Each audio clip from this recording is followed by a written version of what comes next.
ఘనంగా రాజ్యాంగ దినోత్సవ వేడుకలు.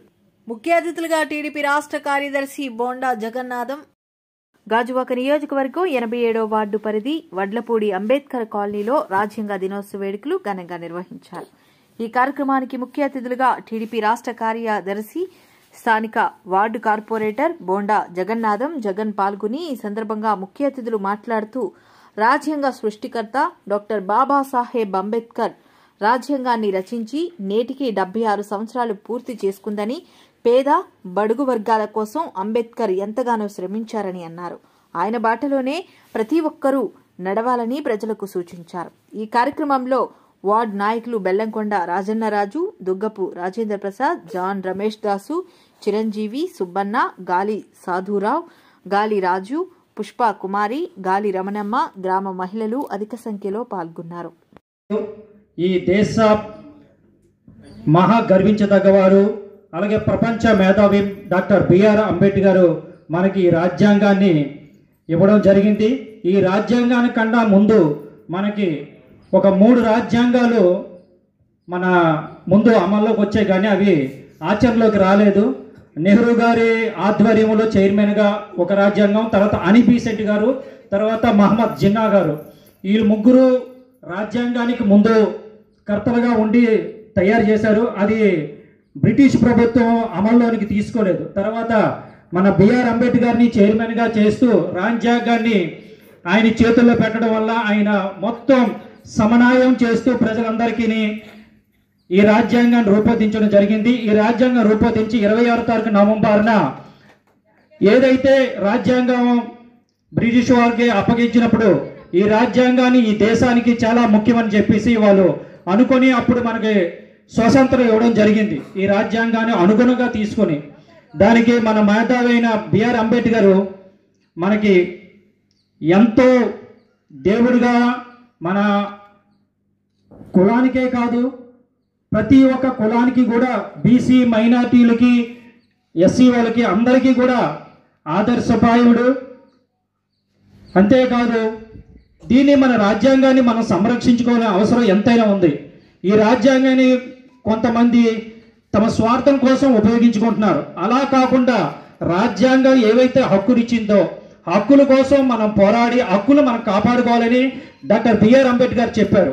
ఆ మాటకు అనుగుణంగా మన హక్కులు మనం కాపాడుకోవాలి, రాజ్యాంగాన్ని అనుగుణంగా మనం నడుచుకోవాలని తెలియజేస్తూ ఈ మంచి అవకాశాన్ని నాకు ఇచ్చినందుకు, నన్ను కూడా భాగ్యస్వామ్యం చేసుకున్నందుకు మరొకసారి అందరికీ వందనాలు తెలియజేసుకుంటూ జై భీమ్. ఈ కార్యక్రమానికి సభాధ్యక్షులు చిరంజీవి గారు, అలాగే మా వార్డు అధ్యక్షులు రాజన్ రాజు గారు, అలాగే మా వార్డు ఎస్ఎస్ఎల్ అధ్యక్షులు జాన్ రమేష్ గారు, అక్కడ అప్పారావు గారు, అలాగే సోదరిమణి సరోజ గారు, అలాగే మర్షల్ సత్యనారాయణ గారు, మన సోదరాన్నయ్య శివప్రసాద్ గారు, మన పేరు మర్చిపోతున్నా సుబ్బన్న గారు, అలాగే మన ఐటీ దాస్ గారు, అలాగే ఇక్కడ లోపల మా రాజన్నకి, మా రాజేంద్రకి, అందరికీ కూడా కుటుంబ సభ్యులందరికీ కూడా పేరు పేరున హృదయపూర్వక నమస్కారాంజలి. ఈరోజు ఏదైతే డాక్టర్ బిఆర్ అంబేద్కర్ గారు రాజ్యాంగం సమర్పించిన దినోత్సవాన్ని ఈరోజు మనం జరుపుకోవడం చాలా ఆనందదాయకం. మరి గతంలో కూడా మాకు పిలిచారు, ఆ రోజు కూడా మేము రావడం జరిగింది. అలాగే ఈరోజు చాలా వరకు కుల వ్యవస్థ అనేది తగ్గిందన్నందుకు మీకు అందరికి తెలిసిందే. కుల వ్యవస్థ అనేది ఎక్కడా లేదు, అది ఎక్కడో కొన్ని ప్రాంతాల్లోనే ఆ కుల వ్యవస్థలు ఉన్నాయి తప్ప ఇక్కడ నాకు తెలిసి అయితే నేను చిన్నప్పటి నుంచి ఇక్కడే పుట్టి పెరిగాను, ఇక్కడే తినేవాడు. నేను కూడా అప్పన్న గారి ఇంటి దగ్గర తినేవారు. మాకు వదిన క్యారేజ్ కూడా పంపించేది మాకు హాస్పిటల్కి వాటికి. ఇవన్నీ ఏంటంటే కొన్ని అంటే యాక్చువల్గా అంబేద్కర్ గారు రాసిన రాజ్యాంగం అన్ని కులాలకి. కొందరు ఏం చేస్తున్నారంటే కొన్ని స్వార్థంగా ఎవరైతే భూ కబ్జాలు చేయడానికనో, లేక కొందరేమో తప్పుడు మార్గాలు వెళ్ళడానికే వాళ్ళు తప్పుడు కేసులు పెట్టి ఆయన పరువు తీయడం, ఆయన భగ్నం చేయడం చేస్తున్నారు తప్ప రాజ్యాంగం అనేది ఒక కులానికి పరిమితం కాదు. ఇది అన్ని కులాలకి ఆ రోజు సమసూచిగా చూసి అటు కాపులకు కానీ చౌదరీస్ కానీ వాళ్ళు ఎక్కడ ఉంచారు, కింద ఎవరైతే అట్టడుగు స్థాయిలో అందరినీ కూడా వాళ్ళతో సమసూచిగా రావాలని ఆలోచనతో ఒక రాజ్యాంగం రాసి ఆ రోజు సమర్పిస్తే అప్పుడు దీన్ని అమలు చేయడం జరిగింది.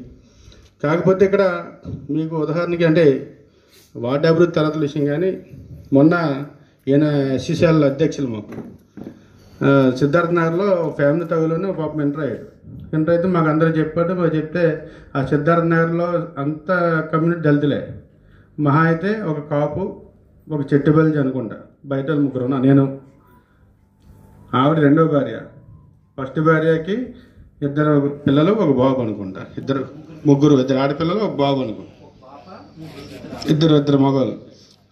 ఇప్పుడు చనిపోయిన తర్వాత రెండో భార్య చేసుకునేటప్పుడు వాళ్ళ పెద్దలందరూ మామూలుగా మరి రెండో పెళ్ళి కదా, పిల్లలు ఉన్నారు కదా, మరి మాకు రేపు పొద్దున్న అమ్మాయికి ఏదైనా హామీ కావాలి కదా అంటే ఆయన 150 గేదెలు 180 గేదెలు అక్కడ రాశాడు BHP దగ్గర. అక్కడ రాసిన తర్వాత అది ఇప్పుడు అమ్మాయి పెళ్ళి ఇప్పుడు 27 సంవత్సరాలు వస్తుంది, అమ్మాయికి పెళ్ళిడు వచ్చింది.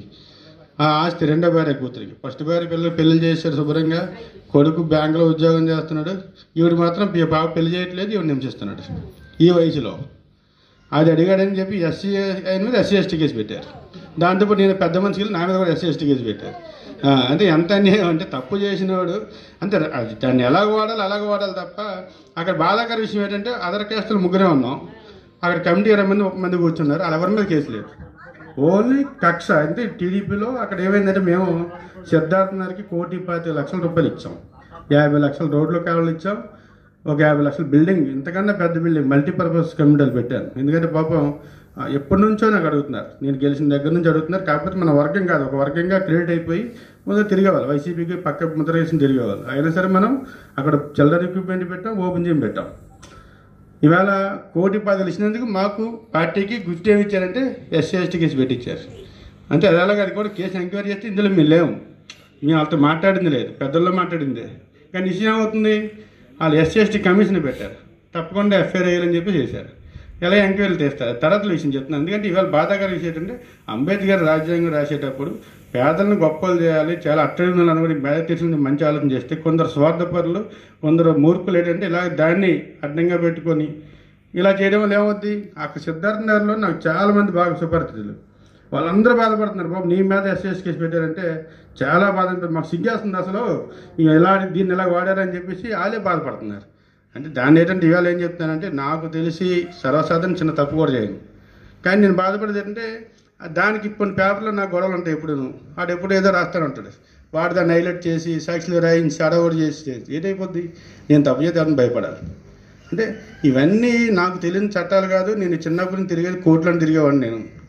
నాకు ఇవాళ ఇంత సాధించానంటే ఇవాళ మేము ఒకటి గుర్తుపెట్టుకోవాలి, 25 కోట్లు తెచ్చానంటే ఈ 15 నెలల్లోనూ నేను అంత ముద్దునని మీరు అర్థం చేసుకోవాల్సిందే. గతంలో 10 కోట్లు తెచ్చామంటే ఆ గవర్నమెంట్లో కూడా గేట్లు ఎవడు పెట్టడు, నేనే పెడతాను. కానీ అంత పెద్ద గేట్లు చేశాను, వర్కులు ఎన్నో చేశాను నేను. అలాంటిది ఏమంటున్నానంటే ఇవాళ ఇలాంటి కార్యక్రమాల్లో వచ్చేటప్పుడు బాధాకర విషయం ఏంటంటే, నేను సిద్ధార్థ నగర్లో ఎక్కువ మీటింగ్కి వెళ్ళాను. వాళ్ళు పాపం ఎప్పుడు ఒకటి చెప్పేవారు, బాబు మా సిద్ధార్థ నగర్కి మీరు ఎప్పుడేవో చేసిన రోడ్లు వేశారు, మీరు చేసిన కాళ్ళు ఉన్నాయి కానీ ఇప్పుడు దాకా ఏం చేయించుకోలేకపోయామన్నారు. వాళ్ళందరికీ 4 ఎకరాల 50 సెంట్లు ప్రభుత్వ స్థలం ఉంటే ఒక మంచి స్పోర్ట్స్ కాంప్లెక్స్ 1,50,00,000 శాంక్షన్ చేయించాం.